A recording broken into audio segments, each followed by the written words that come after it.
Today, we're looking at something huge, the massive floods in China back in June 2025. Yeah, a truly catastrophic event. It really became clear very quickly that this was one of the worst natural disasters in, well, recent memory. Absolutely. We saw entire towns just gone, vanished underwater, over 80,000 people displaced initially. It felt like a major climate warning sign. A very stark one. So let's really dig into what actually unfolded and why it matters so much, even beyond China. Exactly. It's vital we understand the pieces here, the different factors and the wider implications. This wasn't just one storm. Okay, so where did it all kick off? I understand Guizhou province was ground zero. That's right, southwestern China.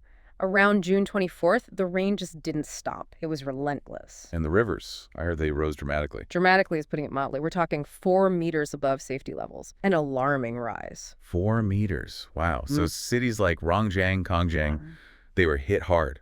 Overwhelmed. Think about it. Bridges collapsing almost immediately.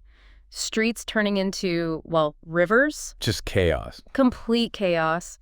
People fleeing their homes, thousands of them. And tragically, 6 people died in that first week. And the evacuations were massive right from the start. Over 80,000 evacuated just in that initial phase. But like I said, this wasn't just some local storm hitting Guizhou. Right. You mentioned it was more complex. It was a chain reaction, a sort of perfect storm of weather systems converging. What systems are we talking about? You had 3 main things lining up. First, the regular East Asian summer monsoon, which brings rain anyway. I could that good. Then you had the remnants of Typhoon tip adding more moisture into the mix. Oh, okay. And on top of that, a really powerful tropical depression slammed into southern China. So all 3 hitting basically the same area. Precisely. That combination dumped extraordinary amounts of water, saturating the ground completely. And that water had to go somewhere. Exactly. It flowed downstream, hitting neighboring Guangxi province incredibly hard. That's where you saw those images of entire towns just submerged. Just wiped off the map temporarily. And it didn't stop there, did it? The impact spread further. Oh, yeah. Beyond Guizhou and Guangxi, places like Hunan, Hainan, Anhui, Hubei, they all saw significant flooding too. Can you give us a sense of what that looked like, say, in Guangxi or Hunan? Well, in Guangxi, those floodwaters from upstream didn't just rise slowly. They rushed into the low-lying towns. So flash flooding almost. Effectively, yes. Submerging homes, hospitals, schools, just incredibly fast. And in Hunan, the displacement was huge. Over 95,000 people had to be evacuated. 95,000. That's staggering. It really is. And this is where the climate connection becomes unavoidable. Because floods happen in southern China, right? Summer floods aren't new. They aren't new, no. But the scale of this, it broke records going back decades. Meteorologists were calling it a once-in-50-years flood. So why? Why was it so intense? What's the mechanism there? Well, the simplest explanation, and the most concerning, is a warmer atmosphere. Right. It just holds more moisture, more water vapor available. So when it does rain. It rains harder. You get these incredibly intense downpours, rain bombs, sometimes they're called, that just overwhelm everything. And infrastructure plays a role, too. Definitely. You have to remember, a lot of the infrastructure across China, especially older systems, simply wasn't designed for this volume of water. Especially with rapid urbanization, maybe? That's a big factor, too.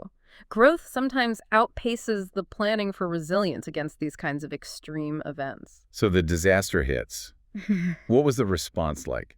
China mobilized pretty fast, didn't they? They did. Emergency response teams were deployed quickly. Relief funds, over $14 million initially, were sent out. Troops, boats. Yeah, troops, rescue boats, medical aid dispatched to the worst-hit provinces. Flood alerts were raised to the highest levels. But the damage was already done, in many ways. To a large extent, yes. You had dozens of roads collapsed, cutting off access. Water systems were contaminated, a huge health risk. And hundreds of thousands in shelters. Hundreds of thousands left homeless, facing immense loss and uncertainty. It shows how even rapid response can struggle against such overwhelming force. So when we pull back and look at the big picture. The big picture is that this 2025 flood wasn't just another natural disaster. It's a really clear signal. A signal about what? That this kind of extreme weather, things that used to be rare, they're becoming, well, the new normal. And not just in China, but globally. It really forces a rethink, doesn't it? Absolutely. It highlights the critical need worldwide for rethinking infrastructure, for prioritizing climate resilience. This isn't optional anymore. So as those floodwaters eventually went down, the big questions linger. What's it actually going to take to prepare for the next one? Because there will be a next one, right? That's the sobering reality. And maybe the bigger question is, will the world act decisively before that next flood is even worse?